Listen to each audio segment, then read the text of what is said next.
Hey, man, there y'all are. Been looking all over for y'all. Andy messed around and gave me the wrong directions. Let me quit playing. I'm playing, Andy. I'm just playing. I don't want this to be my first and last time at Young Guns. But everybody, I want you all to know I am tired. I'm tired. Tired. And I can hear you thinking, how tired can he be? He just started. I'm tired of these. This thing right here is making life difficult. Like, you can't breathe. You can't talk. People don't understand you. It's hard to communicate. You can't go into Menards without one. It's making my life problematic. I need somebody here, any one of you, to go ahead and just find the cure for COVID so we can get rid of these things altogether, please. But in the meantime, I'm going to take this off. Whew, what a difference that makes. I can actually breathe. But if I'm being really honest with you all, I feel like I've been wearing a mask for a long time. Like, I grew up in a place called Waukegan, Illinois, and my neighborhood was predominantly African American and Latino. And my mom decided that she didn't want me growing up with that being my only real viewpoint of life. She didn't want me growing up and thinking that my community was the norm or how everything worked. So she put a lot of time in on her job, and she was able to send me off to a private school where most of the time I was one of the few little chocolate pieces running around. Now, I'm not going to lie to you. That was difficult. It was total culture shock because the things that worked well for me at home, the things that were funny to me, the conversations we had, the way we spoke, the way we interacted, when I came to school, I found out that the world looked very different. And what's really comical to me is the fact that my Caucasian brothers and sisters, you all really don't understand the fact that you have a culture. And your culture has rules, and a lot of them. There's a way to do everything. There's a way to interact. There's a way to communicate. There's a way to greet people. There's a way to behave. There's a way to speak. There's a way to do everything. And I struggled. Like, I don't think you really get how difficult it can be when you don't grow up in a culture and you bring your culture to that and you find out your culture doesn't necessarily fit. So now, if you want to be successful, the only way to do that is to assimilate yourself into that. Learn how to navigate it. Begin adapting yourself so that when you walk in the door, you know this has to change. This has to be different. Make sure that this is now funny. These are the things you now talk about. This is how you now interact. And I went through a phase where I almost became ashamed of my own culture. I went through a number of years as a child where I did not want to be black anymore. Just tired. Tired of fighting, tired of the struggle, tired of trying to navigate the differences. And there just seemed like there were so many rules to everything that every time I grabbed one or two, it was something else coming up to figure out. And the thing that really, really got on my last nerves was all of these rules around how I spoke. Like I told you, the way I spoke at home, the way I spoke at church, the way I hung out with my friends, and the language we would use when I would come to school, or even as I got older when I would begin high school and working jobs, speaking in that way caused me to look uneducated, unprofessional. It caused me to look like I was aggressive or that I didn't really care so much about the position or the job. It caused me to look like somebody they didn't necessarily want to hire or promote. I remember being a kid and writing my little stories, just like everybody else. I turned my paper in and it would come back with all these red marks on it, and teacher would be saying, hey, you didn't use the right contraction here. You're not using the right adverbs. Some of your adjectives, hey, you're using too many of this. You're doing too much of that. It's not proper. It's not proper English. And I began to really hate that word, proper English. Like, what is proper English? Even at home, I would have conversations with my mom, and she would hear me say something, and she'd be like, boy, don't you say stuff like that when you leave out of this house. I'm like, but I'm at home. I'm here with you. And she would tell me, that's fine here at home. That's fine with me. But when you leave here and you go to school or when you go to work, you can't talk like that there. So you might as well practice it here. And again, this whole idea of you're not talking proper English, I'm trying to figure out who made proper English. Like, who created the term? Who created the whole idea of what proper English is? Who even gave them permission to do that? So maybe about a year ago, because this thing has followed me my entire life, and I've had to navigate my speech patterns for 40 years. Navigating, basically being bilingual.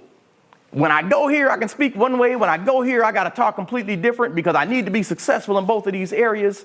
And I started looking into this proper English thing because I wanted to show up at these people's house. If they were still alive, I was trying to find them. And when I started looking into proper English, I found out some interesting things. Number one, proper English has a proper name. It's called Standard American English. And Standard American English was created a long time ago. And what's really funny about it, SAE, which is the acronym for it, is not identical to any language that is naturally spoken by anybody on the face of earth. It is a total construct. Something that was institutionalized. It was created. You may say, well, how did that happen? How did that get created?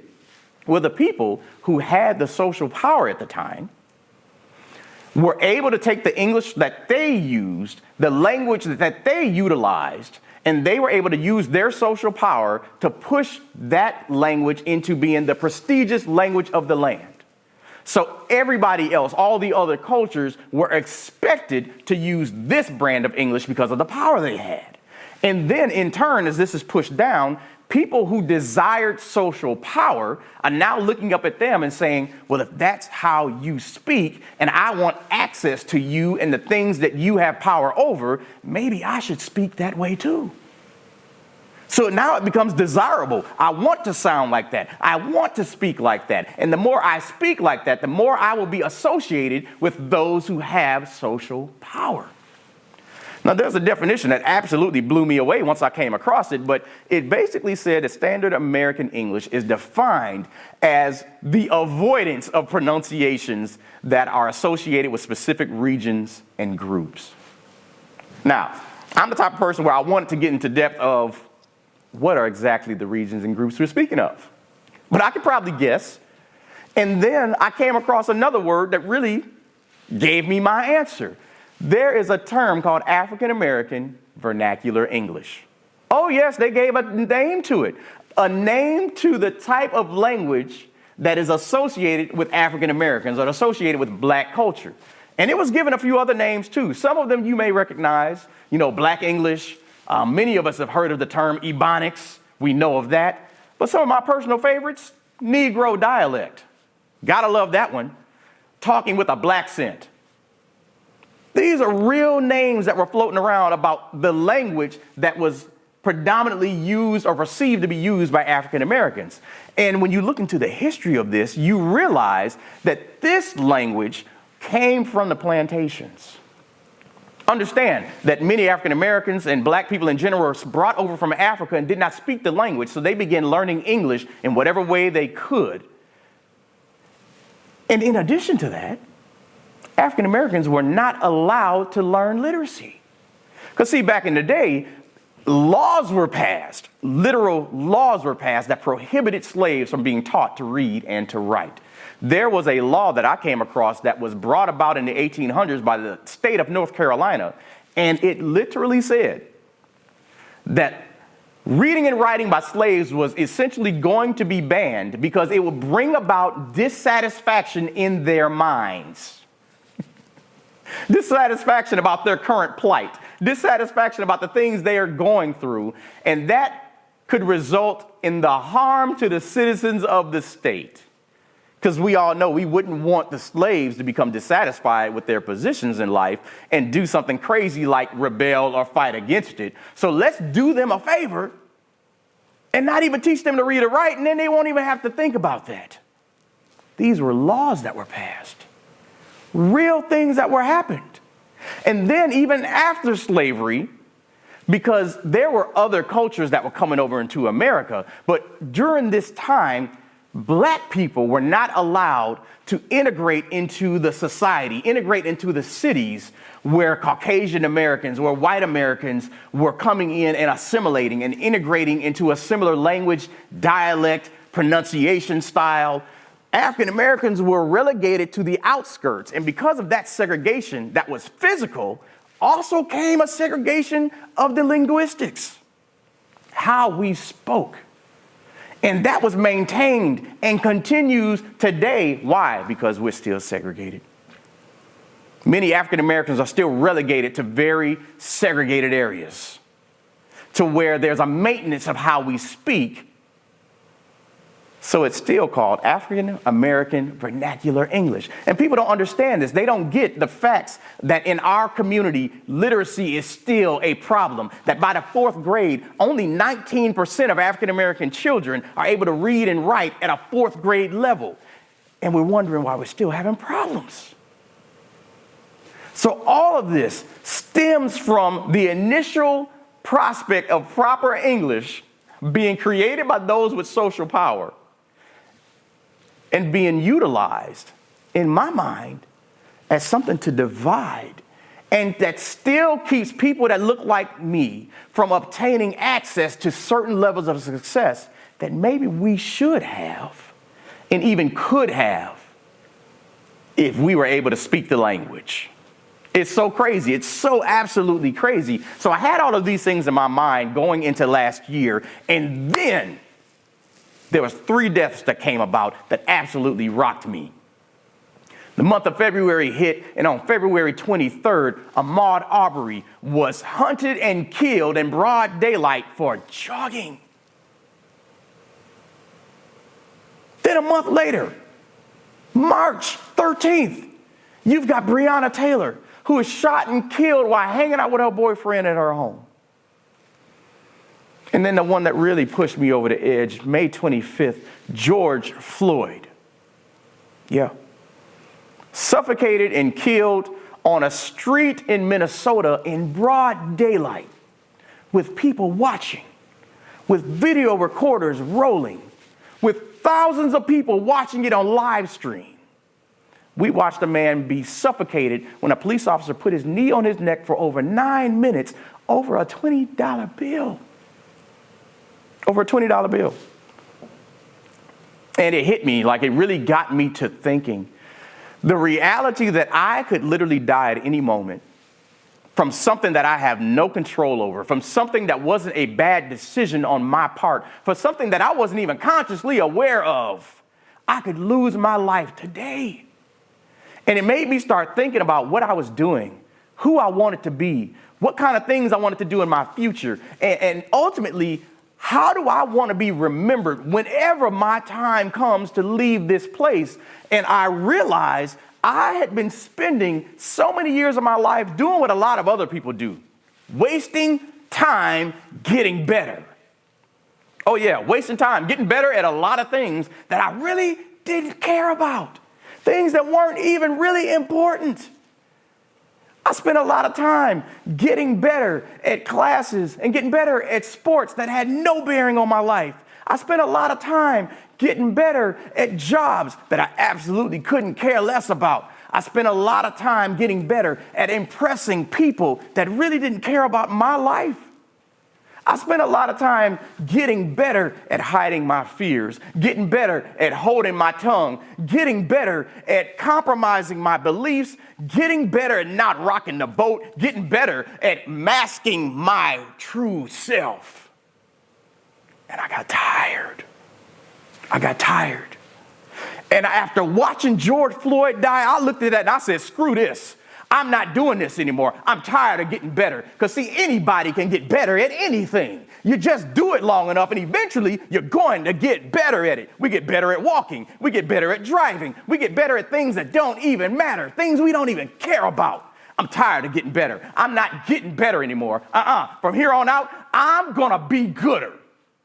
And I'm inviting you to come along on this ride with me. Let's be gooder together. Now, I can hear some of you saying, be gooder. That's not proper English.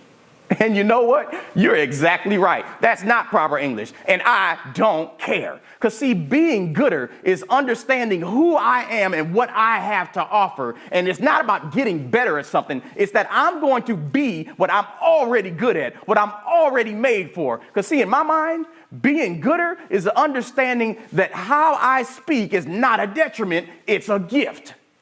Oh yeah, it's a gift. And anybody that can't see that, anybody that doesn't understand that can kick rocks. All of them. All of them.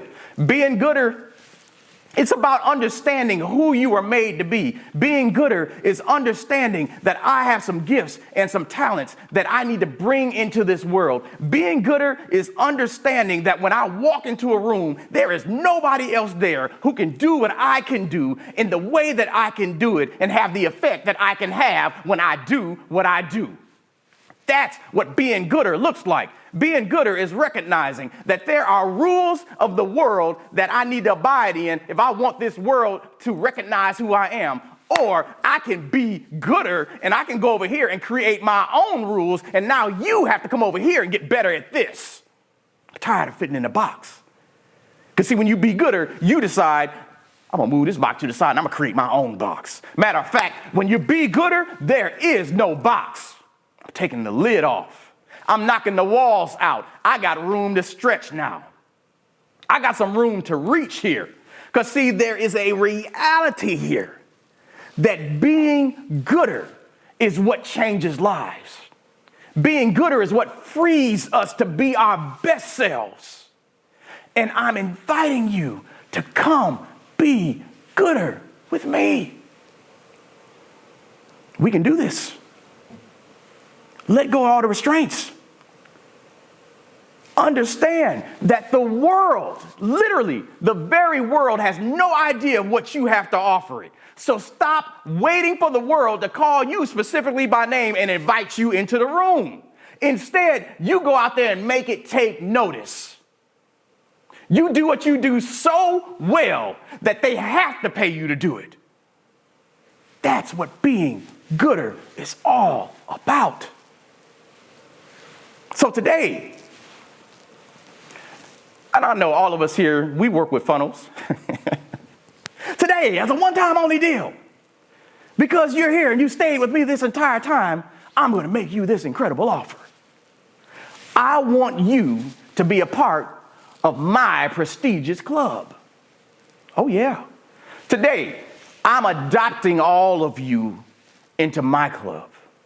Today, you are now honorary members of the Gooder English family. Yes. Welcome. Come on in.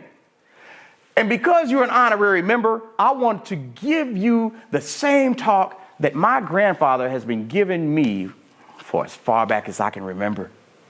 My grandfather would look at me and he would look right in my eyes. And he would say, Jay, I've already whipped the word can't. And I ran couldn't out of town.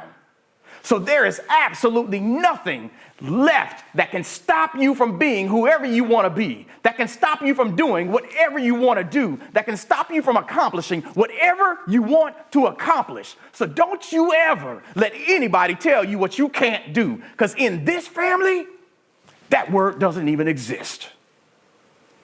So you go out there and you do what God has called you to do. You be what God has called you to be. You become the answer to the problems that God has created you to solve.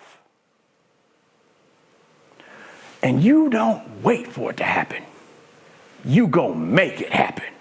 So if you're like me and you're sitting in this room and you know there's a difference that you need to make, there's something inside of you that connects with this message, I need you in your mind right now to make the decision that you are completely done with getting better. Oh no, we're done with getting better. From this point forward, we are going to be gooder. I triple dog dare you to try it. Watch the doors open. Watch the right people come into your vicinity. Watch the deals start to come in. Watch the connections start to increase. Watch the things that start to happen, the doors that start to open. I'm telling you, don't hold yourself back. And don't let other people hold you back either. For me, it's the way I speak. For you, it might be the way you dance. It might be the way you write. It might be the way you act. It might be the business you create. It might be anything that you know you do better than everybody else around you. And I'm telling you, let's quit getting better at things that are not making a difference in the world, and let's turn around and go be gooder. I love you all. I appreciate you, and I'm looking forward to catching up with you soon. Take care.